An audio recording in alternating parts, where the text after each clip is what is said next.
Hey everyone, and welcome to another episode of Movie Feuds, the show that lets you decide some of the biggest debates in movie history. This week, Adam and I are taking on the movie Jumper.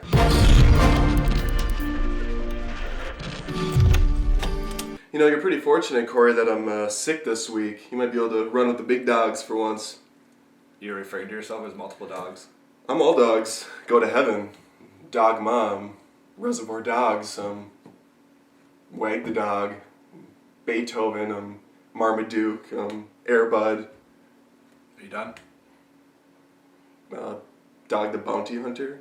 It's not even a movie. Hayden Christensen is killing me. Listen to my voice. I'm dying. I had to sit through Jumper again. I saw that once a couple years ago and I hated myself for it. I don't understand why you don't like this movie. I mean, you're the action guy. You're the guy that loves the effects. You're the guy that loves, this everything's got to be suspenseful the whole time. I enjoyed this movie. I thought it was a great movie. Maybe a little bit overhyped. I remember a couple years ago they kind of acted like they sponsored the Super Bowl or something, but I thought it was a good flick. Great director here. I mean, this is the director from the Bourne trilogy. Those movies aren't even good. Get out. That's for another episode.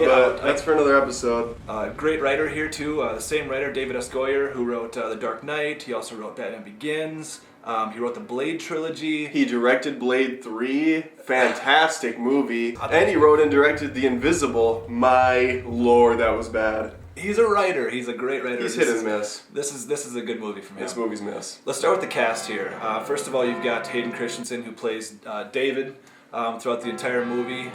That's a selling point. Hayden Christensen, he has, 2 movies? This and the crappy prequels? Great.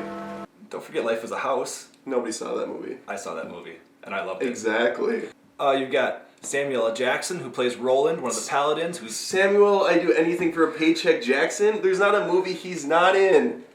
And finally, you've got Diane Lane, who plays David's mother in the movie, but, she's kind of spotty throughout the entire thing. Comes in at the end, you finally realize that, spoiler alert here, you kind of finally realize that she left him when he was 5. Spoiler alert? Nobody's gonna see this movie. The 5 people that wanted to see it already did. I've seen it 5 times. Oh my god. Tell me what you didn't like about this movie. It's got great suspense and the cast is killing. For one, the whole concept is ridiculous. It's like Fox backed X-Men with Nightcrawler and they're like, yeah, this is like a movie by itself. This was the first movie in 75 years to have the rights, the ability, the permission, if you will, to film at the actual Coliseum in Rome. This is the first time in 75 years. They do it flawlessly. They not only film Aren't it they only there. here for 45 minutes? Didn't they have 45 minutes to film that scene? Yes, they filmed. And you can tell. They filmed 45 minutes or so in the actual Coliseum, but then they actually recreate the basement of the Coliseum in their own set. It is perfect. If you've ever seen this, what does that do with the movie though? I'm glad the behind-the-scenes bonus features captivated you, but I'm talking about the movie. The effects here, I think they're great. You've seen, they've got this kind of effect where when they jump through time, they leave this kind of wrinkle. Great effect, kind of I think they call it a jump scar. I'm sure they do. You've got these scenes, you've got these great action scenes. You've got the fight scene in the basement of the Coliseum, between the Paladins and David and Griffin, just jumping back and forth like crazy. I mean, I think this is just one of those fun movies that you're not really thinking too hard about the dialogue here. You're just kind of watching as the action goes. If you think at all, your brain will get a scar for life. Why? Who are these people? Samuel Jackson and co. They're like these buddies that get together on the weekend, have barbecue some burgers, and talk about getting jumpers. Who's funding this operation? Why are they able to track them so easily? And why the hell is it that every time they shoot these guys with one of the cow prods, they don't pull out a gun and shoot them? So Samuel L. Jackson plays Roland, who is a paladin, and the paladins for many, many years have hunted these jumpers. They're kind of like an activist group or a religious group that says, nobody should have the power to be in all places at all times. Nobody should be like that godlike kind of creature. And so that kind of comes into play here. Now, we don't know how long they've really been, able to track them, or what kind of technology they use, or anything like that. This is just part of the movie. This is part of the plot. Like a big thing, though. This movie would be 5 hours long if they had to explain every little detail to a movie. It's like are they using Google Maps and they got the jump coordinates popped out. They're just mapping it out with satellite. Maybe they do. Maybe they do. You've got a movie that people can teleport through space and time, but you're hung up about a little detail being able to track somebody on a computer. That's not a little detail. And Samuel Jackson and the gang over at Spacely Sprockets can develop these things that let them travel through portals at the end of the movie, but seriously, pick up a gun, shoot him with the cow prod, and then shoot him with an 8mm.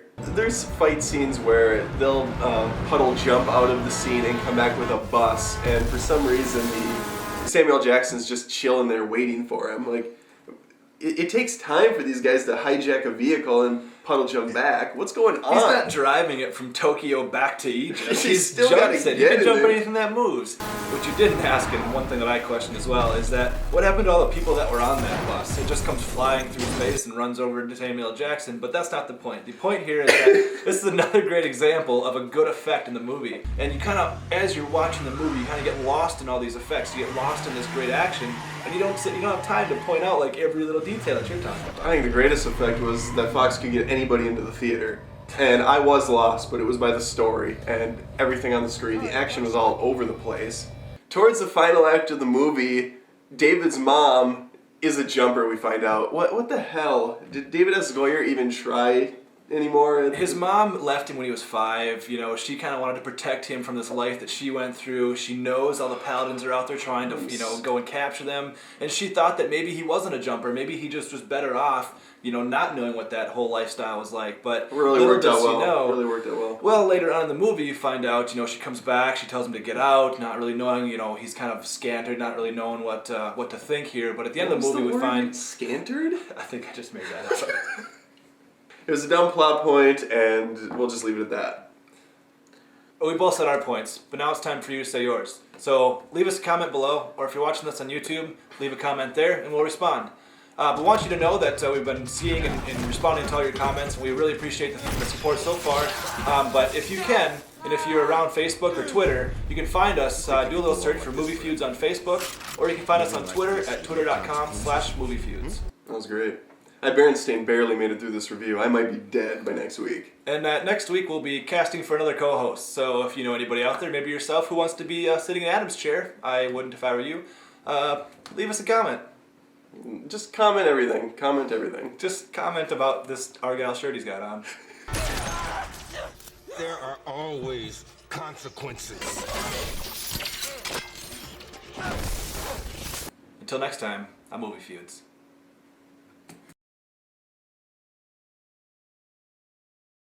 The effects here, I'm coughing here. Very good. Do I need to wear a surgical mask? It's fine. It's fine. Pick up a gun, shoot him with the cow prod, and then shoot him with an 8mm. Done. 8mm? Is that a gun or is that a camera? I would expect you to know. I would imagine that's a camera. 8mm. Oh, that sounds like a camera. I think you're talking about a 9mm. 9mm. Just one more millimeter. Well, we've said our pieces, but now we want to hear Reese's from you. Pieces. God, I have to do that again? Stop it. Stop saying pieces.